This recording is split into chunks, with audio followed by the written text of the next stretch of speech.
From WDTN, the station that's working for you. This is 2 News Now. Good morning, everybody. Thank you so much for joining me on this. There's so many adjectives I can use on this cold, snowy, windy, but beautiful Tuesday morning. So happy to have you all here. Welcome to 2 News Now. It is December 2nd. Good job for making it here. I'm your host, Alexis Bellamy. I'm joined by 2 News anchor, Caleb Michael. Good morning, Caleb. Hey, Alexis. Always good to see you. Pleasure to be here on the show as always. Absolutely. Even with the way the weather is outside, you're still happy to be sitting here with me? That's great. Listen, we're inside. Half the battle right there. That is half the battle. We're here to tell us a little bit more about the snow that I feel like is just it's not feet high. I'm a little bit dramatic. Yeah, but a little bit dramatic. There's a lot of it out there, Cameron. Yeah, there's a good amount of snow out there, a little bit higher than some of us anticipated here. Some areas got over 5 inches of snow, but most of us got about 4 or so inches here as we went into the overnight hours. You can see outside, it's a snowy one. The good news is the road teams have been hard at work overnight, and it looks like most of the roads are pretty good, at least the main thoroughfares that I've seen so far. Snow totals this morning: Fort Loramie, Troy at 5.5, Moraine at 4.3, Xenia and Miamisburg at 4.0 inches. So we did get a good amount of snowfall here as we went into the nighttime. Temperature is also going to be on the cold side as we go through the rest of the week. Temperatures right now 27 degrees here in Dayton, 30 in Fairborn, 28 up in Wapakoneta, and 26 in Minster. Good news though, the snow is over. We are drying out, and it's going to be for the most part a dry next week, but we are tracking those cold temperatures here as we get into the second half of the week. Coming up on the complete Storm Team 2 forecast. So what you're saying is it's feeling and looking like December outside. Yeah, it's even colder than what we should be. But I'll take the good thing. You said the snow is moving away, right? Yeah, that is the good news. And honestly, it probably could have came a little bit earlier in the nighttime, and then the commute would have been a little bit easier here. It was a little dicey this morning, definitely. Okay, so if that's the one time we would want earlier snow to make things easier on ourselves. Okay, got it. But speaking of that commute, thank you, Cameron. Speaking of that commute, we're going to switch gears just a little bit and go and take a look at what things looked like outdoors earlier this morning. In fact, 2 News reporter Avery Feldman has been on the roads since early this morning. She joins us now live. She's going to tell us a little bit about what the conditions were this morning. Avery, can you describe exactly what you were seeing when you first got out there this morning? Yeah, Alexis, thanks for having me. I'm out in the live drive 2 right now. This morning, it was dark. Obviously, visibility was low, and the roads were covered in snow, and I'm talking inches worth. But luckily, the roads are now cleared up. Avery, what are you seeing out there right now? I know earlier in the morning show we saw a handful of cars on the side of the road. Are you seeing any of that out there currently? Yeah, right now there are not any cars on the side of the road. Today we saw less cars on the side of the road than we did on our first snow of the season, which was about a few weeks ago, and definitely less accidents. We did pass one as we were heading back to the station earlier, but that was the only one we had seen. Avery, are you seeing a lot of plows out there? A lot of those cars that are trying to really get the snow off of the roads and maintain and kind of put salt down? Have you seen a lot of that? Yeah, we've seen lots of plows this morning. ODOT says that 54 plows were hit last year, so make sure to give them some space. And already a few this year. We didn't see any snowplow accidents this morning, luckily, but do give them lots of room to work. Avery, kind of the last thing, you spoke with ODOT. What are some of the tips they gave for drivers to make sure that we're all staying safe on the roads? Yeah, they said to make sure that you're giving extra space, obviously, in front of the car ahead of you. And then also, if there is snow on the road, drive in the tire tracks that are already made on the road. They also say keep an emergency kit in your car with blankets, headlights, you name it, to make sure that if something does happen where you do skid off the road, you are prepared. Right. Perfect. Avery, thank you so much for giving us that update. The roads do look a lot better. Be careful out there. Thanks. Alrighty, we are moving on to your top stories now. We're following up on the search for suspects this morning and a shooting investigation that spanned multiple counties. We brought you the story yesterday. Now, authorities say they found evidence at the UDF gas station 2 miles from where the shooting happened. And according to the Clark County Sheriff's Office, some evidence was unknowingly left by the suspects at the gas station, and some appeared intentionally hidden. Now, the shooting happened on Sunday afternoon near the Sportsplex in Fairborn. And no one was hurt, but a bullet did hit the Mercy Health Emergency Center right across the street. Again, a lot of moving parts involved in this story. We are working to bring you the latest updates out of this. Another developing story, an employee at Edwin Joel Brown Middle School was placed on administrative leave this week. Dayton Public Schools Superintendent Dr. David Lawrence did release a statement. The reason, part, quote, Dayton Public Schools is investigating an allegation of misconduct involving a district employee, end quote. The district placed that individual on administrative leave in accordance with district policy, and law enforcement is actively involved. And the district says they are fully cooperating. We're, of course, working to learn more. And happening over in Trotwood City Council votes down the budget for next year. And this comes after concerns that 5 firefighters will lose their jobs on January 1st. According to city officials, the 5 positions were temporary and funded through a federal grant. And that grant has since not been renewed, and the city has been unable, unfortunately, to obtain new funding to keep those firefighters on board. Now, the motion to pass the budget failed after 4 council members abstained from voting. Happening later this morning is exciting news. Dayton leaders are holding a press conference as we look ahead to next year's air show.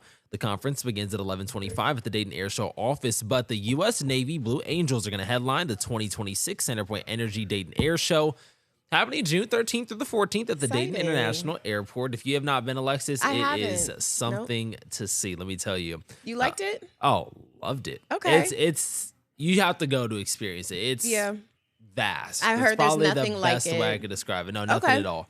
But this year's show actually is going to commemorate America's 250th birthday with some special performances and elements that leaders say will be revealed as we get closer to the event. Of course, it's 20 degrees outside right now. Yeah. When that rolls around, it's going to be like 90 degrees Thank outside. It's so not it's very hot, very, very humid as well. Something to look forward to. But staying with that same note, also happening today, we've made it. Today is the day we're kicking off the United Rehabilitation Services Day of Giving. We've been talking about it all morning. Also happening later today is the WDTN's annual United Rehabilitation Services Telethon. But before we get there, in just a few minutes, we're going to hear from Dennis Grant. He's the CEO of URS. He's going to talk to us essentially about what the day means to adults and children here in the Miami Valley with disabilities and how this will impact them, Caleb. Yep. Very exciting day. Giving Tuesday is always a chance to give back to our community. URS does amazing work. Kelly did a really nice job on all the stories she's rolled out. Dennis was on the morning show with us, and he always gives very good insight into why URS is very unique. So you're going to want to stick around to hear that. I'm excited to hear it.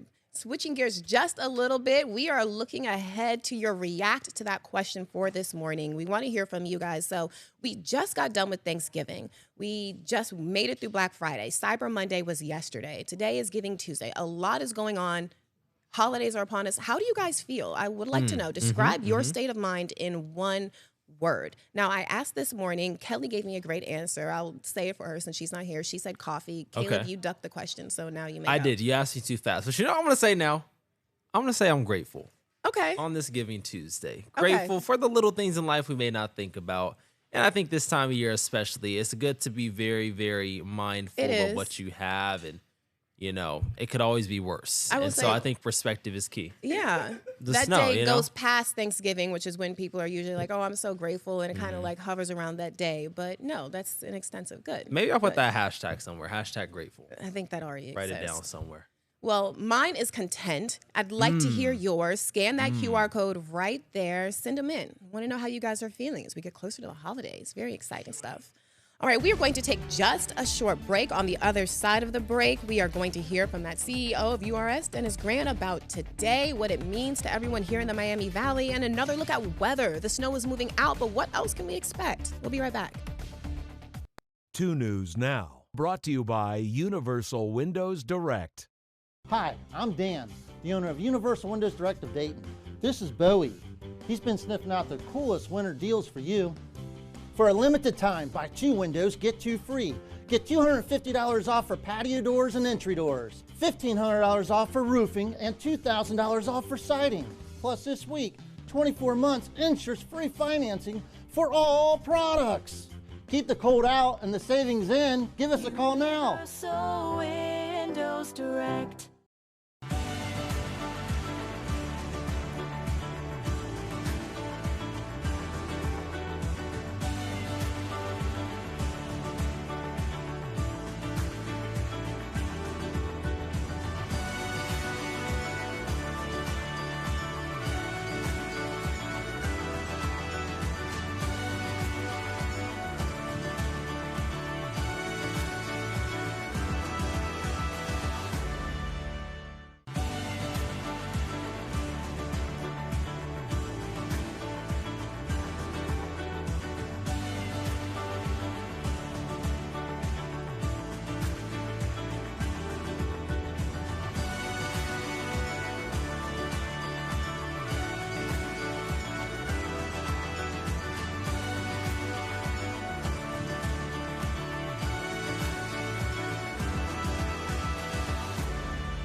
Welcome back, everybody. Thanks for sticking with us on this beautiful Tuesday. Your time right now is 11:11. Coming back with a countdown now. Still looking ahead to the Winter Olympics. We are just 66 days away from the start of the 2026 Winter Olympics. Take a look at this. This is your view from our Olympic cam in Milan, showing you downtown right now around 11 or 5:15 in the city, 5:12 in the host city, of the 2,900 athletes that will eventually be competing. We know that as of right now, 14 U.S. athletes have qualified for the Winter Games, with the full team expected to include anywhere between 90 to 94 people. And don't forget, when the time does come to watch the games, you can find them here on WDTN. Caleb already said he's going to watch. Do you have a favorite sport, Caleb? No, the Winter Olympics are always fun, though.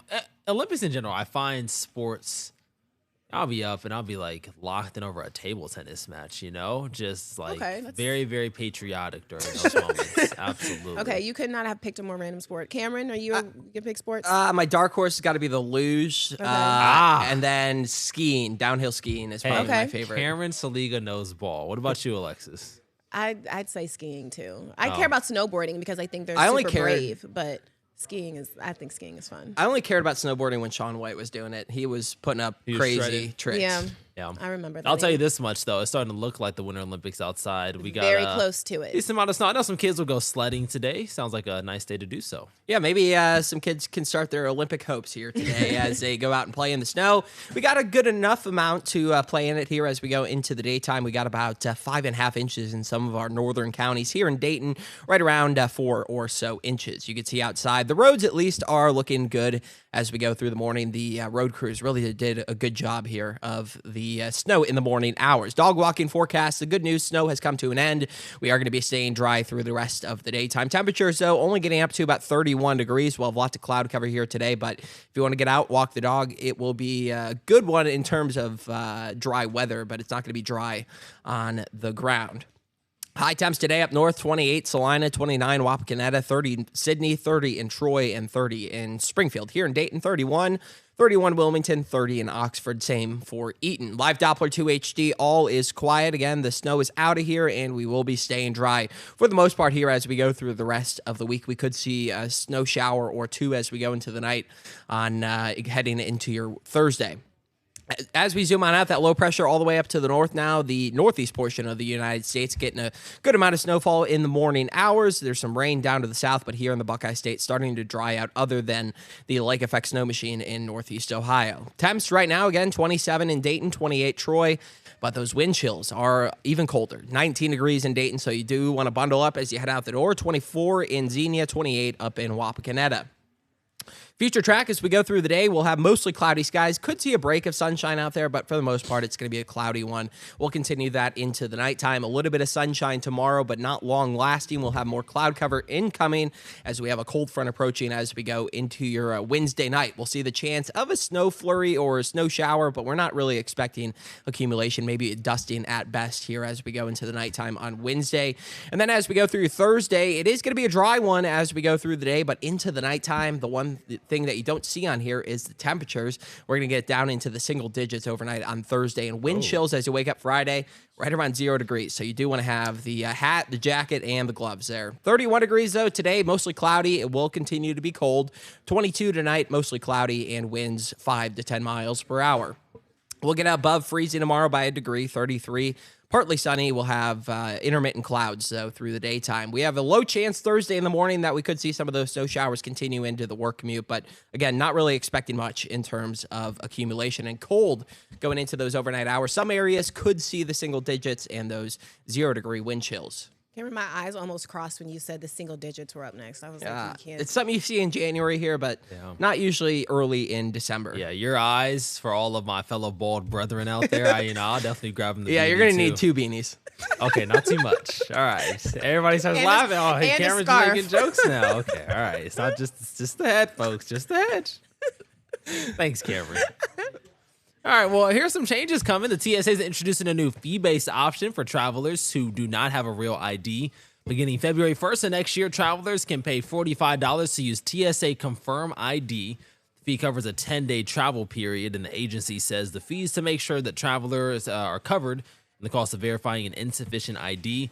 The hope is that the offer online payment options, so you can do it through TSA before heading to the airport.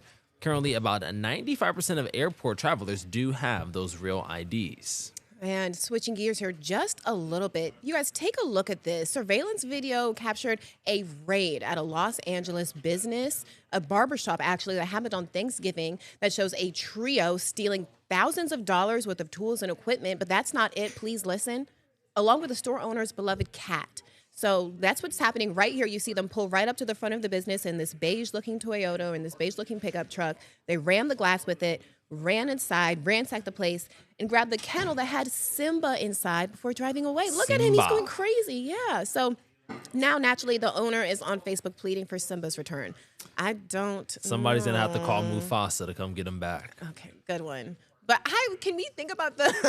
I thought it was. It was. I'm thinking about the business owner though. Like, that is, my cat is not even safe. My pet. You guys took the money. There's got to be a bigger story there, because why are they taking the cat? Maybe the cat is worth a lot of money. Maybe it's a very particular type of breed. Who knows? But I felt so bad. I really hope that they get some resolution in there. Okay, we are going to switch gears just a little bit now. Moving ahead, circling back to one of our top stories this morning. We shared it a little bit ago, been talking about it all morning. Today is the day we are finally made it to the URS Day of Giving. And to learn more about exactly what today means, we're joined by the CEO of the United Rehabilitation Services, Dennis Grant. Tell us what makes today so impactful and unique for people. You know, Alexis, this is the biggest day of the year for United Rehabilitation Services. We've kind of taken our telethon and merged it with our year-end appeal and come up with the Day of Giving on WDTN. So it's a great opportunity for us to share so many important stories of success and growth of all these kids and adults with disabilities. We serve over 300 a day. And it's absolutely incredible that we can work with you all to share that mission with this community and really get it out there, inspire people to give and support the important work we do. Dennis, the work URS does is so impactful in our community. If someone was to donate today, what would that be going towards? How would it continue to help URS's mission move forward? You know, we are the only provider of childcare in the state of Ohio that has nurses as well as occupational, physical, and speech therapists on site. And those nurses and therapists are also available to adults with disabilities that we serve. So we are like the specialists of working with people who are medically fragile. But frankly, there's no reimbursement for all the nursing services that we provide, for the extra therapy and equipment that we offer. So we constantly have a funding gap between what we get paid and what it actually costs to provide those services. So this is your chance to help make up that funding gap of almost $1 million every year we have to make up through multiple fundraisers like the Rubber Duck Regatta and things. So we want you to help out right now. We've had matching segments throughout the day, but you can give anytime. So we hope you'll help us out today. So people can give anytime, but what makes right now the best time to come forward and give? Right now. So text URS to 24365, or you can basically go to WDTN's website and find a way to give. You know, we really want you to get involved. And I encourage people to go to our website, ursdayton.org, to learn more about the important services we do. You know, we're providing services for children 6 weeks of age all the way up to adults in their senior years. But we work with high school kids with disabilities on vocational training. We're helping them get jobs in the community. And we're just so pleased to be able to have such an impact on the Miami Valley. Dennis, last question for people who already have chosen to donate and, help support such an awesome organization. What do you want to say to them? You know, I want to say that, we all have a chance to make a difference in the community, and this is your time to do that.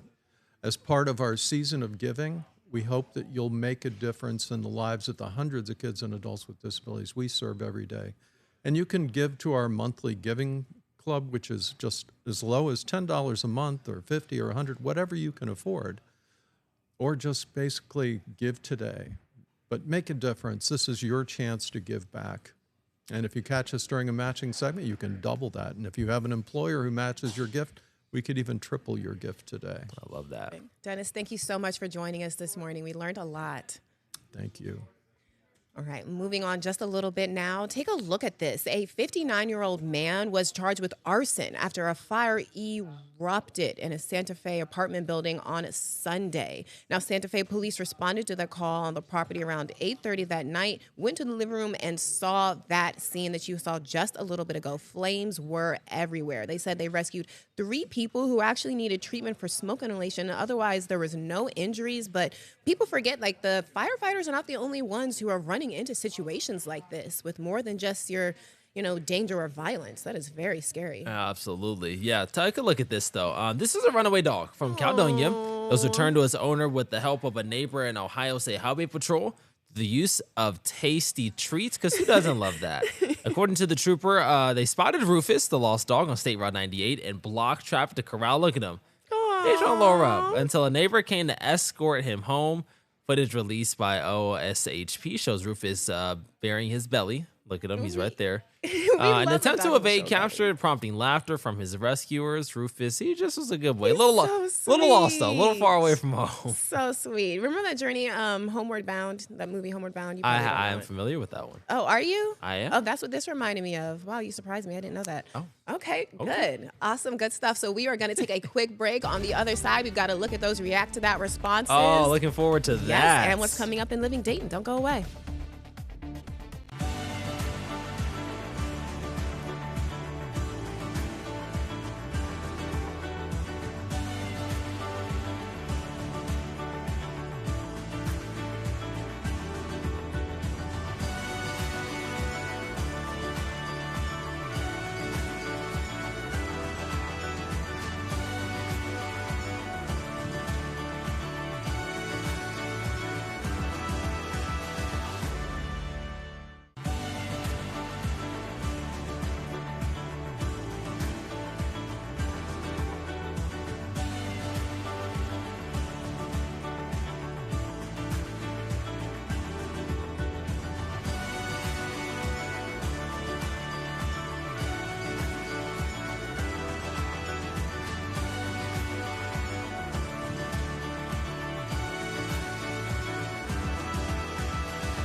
Welcome back, everyone. My favorite time of the morning. We're taking a look at those responses. Want to know how you guys are feeling right now. What is your state of mind? Give me one word. So listen to this. Julie says caffeinated.